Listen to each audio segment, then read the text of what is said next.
Hello, Steve Barnes here, Life Writing Live. And what I wanted to do today is just look at meditation. Okay.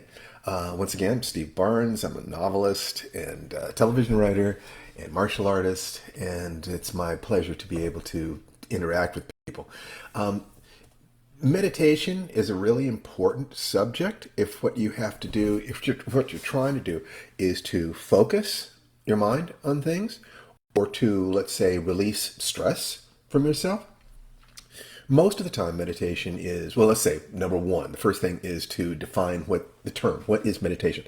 Meditation, in a lot of ways, is putting your mind and your emotions in a particular place. In other words, if you imagine an old-fashioned radio or just tuning a radio, there's a long, 93, 94, 95.5 and stuff like that.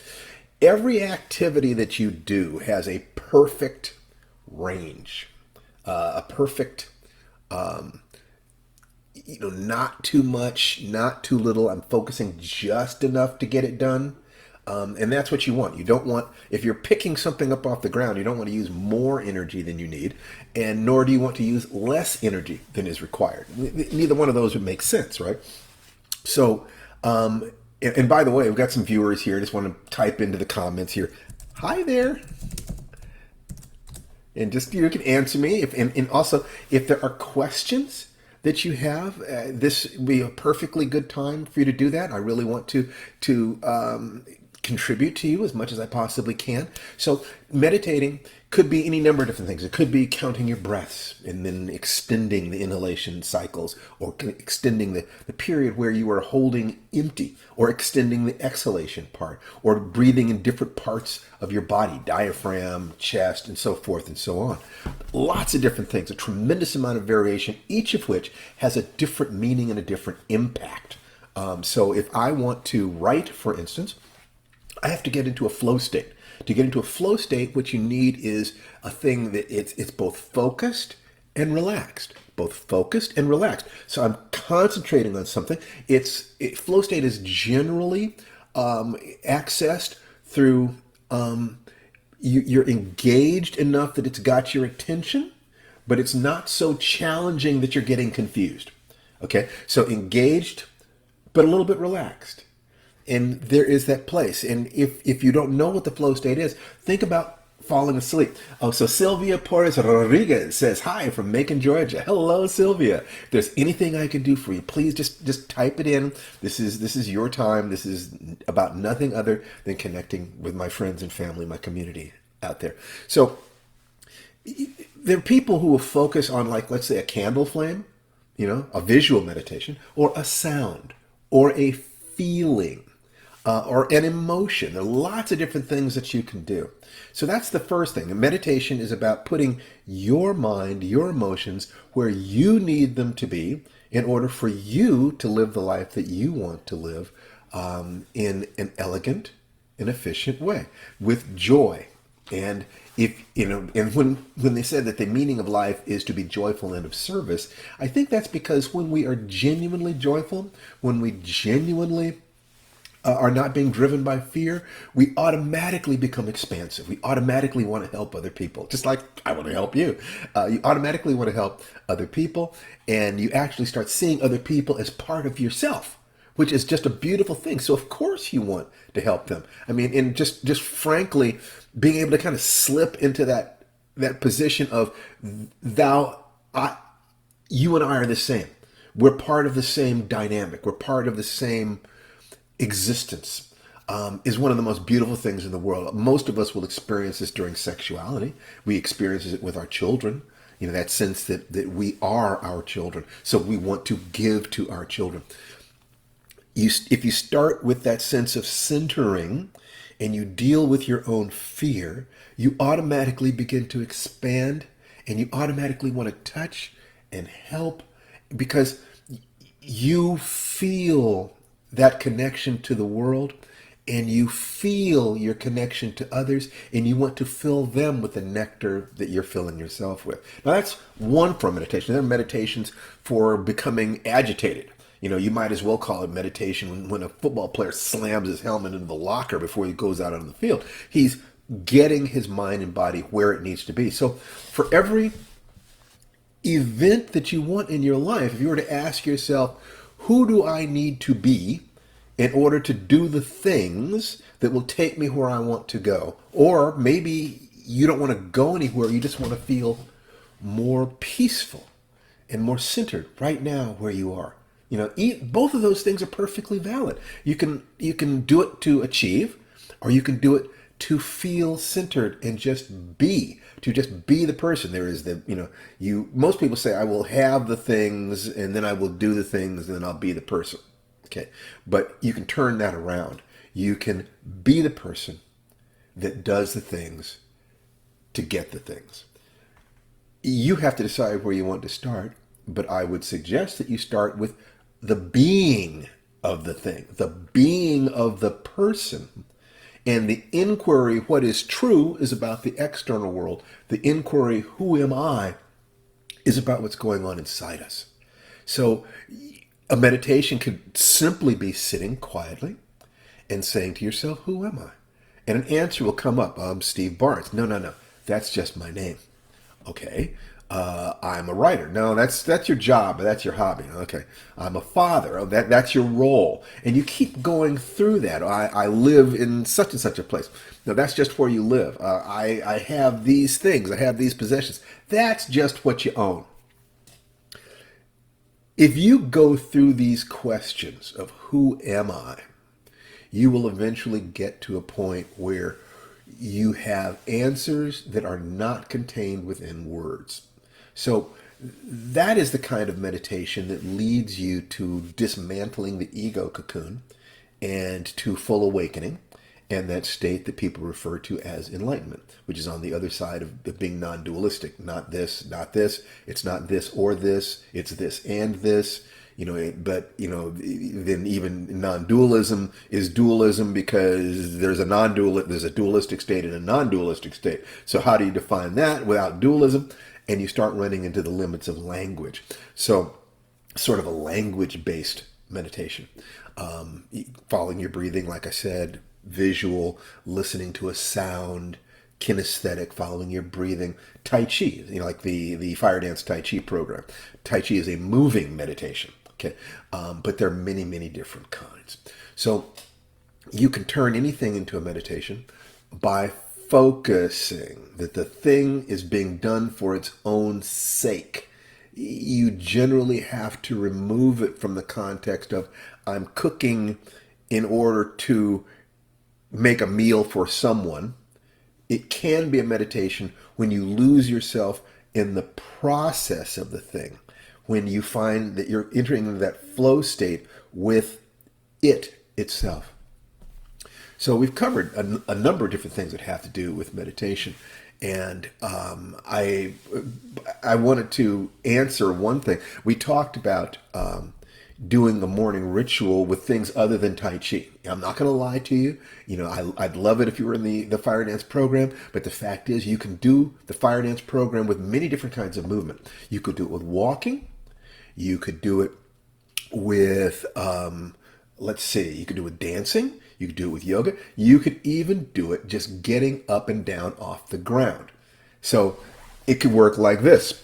And one of the beautiful things I love about my new office is that I've actually got enough space here that I can do things. So somebody asked the question, can you get up and down off the ground without using your hands? Well, first it's a matter, let's use our hands. If I'm standing, how do you get down to the ground? Okay, so let's say I might get down to the ground by lowering myself, putting down a hand. Now I'm on the ground. How do I get off the ground? I'm using my hand again, roll up and get up. But I don't need to use my hands. If I was asked, I don't need to use my hands. So if I do it without using my hands, and I'm using every step of the way as a meditation. I'm thinking, my balance is changing here. How is my balance changing now? How is my balance changing now? And at every step, I have my balance, right? So reversing that process centering myself. How am I changing my balance? I'm rolling up and I'm standing up without my hands. I could do it with a chair. I could do it using anything I want, because the point isn't to push your body beyond what it can do if you're having any kind of impingements, if your knees, aren't healthy, anything like that. It's a matter of getting up and down off the ground is a primal motion. It's a motion that we all did when we were growing as children. So taking a movement like that, getting up and down off the ground, or crawling, is going back to the basic movements that we used. Oh my God, yes, getting up and down off the ground is so basic for maintaining mobility as we age. This is 100% truth. So if you ask yourself, okay, what is required to do that? You're talking flexibility in the hips, in the knees, in the ankles, in the feet. You need balance, you need strength, you need to be able to relax through it. All of those things are potential rooms for meditation, where you are focusing on what's happening inside your body. You're thinking about what's happening inside your body as you slowly rise. And then once you do that, you can incorporate just that movement into a morning ritual. In other words, if we know that we need to be able to get up and down off the ground, then that's what you're working on with your physical therapist. What are the individual links in the process? Okay. That's what you're working on with your yoga teacher. I want to be able to get up and down off the ground easily, smoothly, elegantly. And then as you're moving up and down off the ground, repeatedly. Now, you could do this one of two ways. So the last thing I wanted to say was that you can meditate for a very brief moment, like 60 seconds. So you could go up and down off the ground once, 5 times a day, right? So now you're working yourself. You're using that as a skill, not an exercise. You're learning how to operate your body, okay? But if you were going to do it more times, you could use that for the morning ritual, where you go up and down off the ground, saying, every day in every way I'm getting better and better. Every day in every way I'm getting stronger and stronger. And you do it while you're moving up and down. Now, what happens when you do that? And this is my favorite form of meditation, where you are challenging yourself. In other words, there's something that is reasonably complex in what you're doing, reasonably complex. This is a little bit of a challenge. I'm having to watch my balance. I'm having to watch my breathing. This is, I'm having to make sure my pain doesn't go above a 2 on a scale of 1 to 10. Everything that I'm doing is working together. And that's in the back of your head. In the same way that you used to be driving on the freeway and be worried about what you're doing, and then you get to another point where you're driving on the freeway and you're talking to a friend, you're listening to the radio, or you're talking on your phone all at the same time. Because the basic skills are at what's called unconscious competence. It's the look, ma, no hands moment. And that's, by the way, anything that you do in the martial arts, anything you do in any art, has to be at the level of unconscious competence. The basics do, for you to be able to then let it go and be able to emerge just as an artist, to be able to express your emotions. You can't be thinking, oh God, what am I supposed to be doing next? The basics have to be in there. So the basics of getting up and getting down off the floor, you can do it, let's say, once a day. Use your hands, use a chair, use whatever you need. So if I'm here, I could get down to the ground without my hands. Or I could use my hands to get up. But notice every segment of that. I'm sitting here. And now I lean over here. I get up to this point. I get my balance. And I stand up. Or I use a chair. I come down, brace myself on the chair, brace myself on the ground. And now I'm on the ground. Brace myself on the chair, brace myself on the ground. I'm up. Okay, so whatever it is that you need to get up and down, that's where you are. And if you forgive yourself for not being 12 years old anymore and just practice that sequence, you become a lot safer. You also say, oh, my hips are too tight. I'm sitting too much, and so my body's freezing in this position. You know what to work on in your flexibility. You know what to work on with your breathing. But once that movement of getting up and down is smooth, and once you know it, then you can begin to chant. You can begin to visualize mentors. You can begin to think about all the things that you're grateful for. And if you're thinking to yourself, my body is stiff, I don't have anything to be grateful for about this body. Are you kidding me? In 10 years, when your body is really stiff, trust me, you're going to wish you appreciated what you've got now. Okay, so controlling just this phrase of thought, sound, hearing, vision, movement, controlling it so that you are thinking about it consciously while you're doing it. You can turn it into a life-changing activity simply by being grateful for who you are, committing to moving further down the path. Frankly, just being grateful. Visualizing the mentors who helped you get to where you are, or who have the skills and the abilities that would solve any problems in your life. Doing this every day. And you don't have to get up and down off the ground. That was just an example. You could do it while you're walking, being totally conscious of every step you take. You could do it while you're cleaning, while you're gardening, but being conscious of everything you're doing. Because what you want is the ability to take that sense of consciousness into your whole life by connecting it with your breathing, and then thinking about your breathing 5 times a day.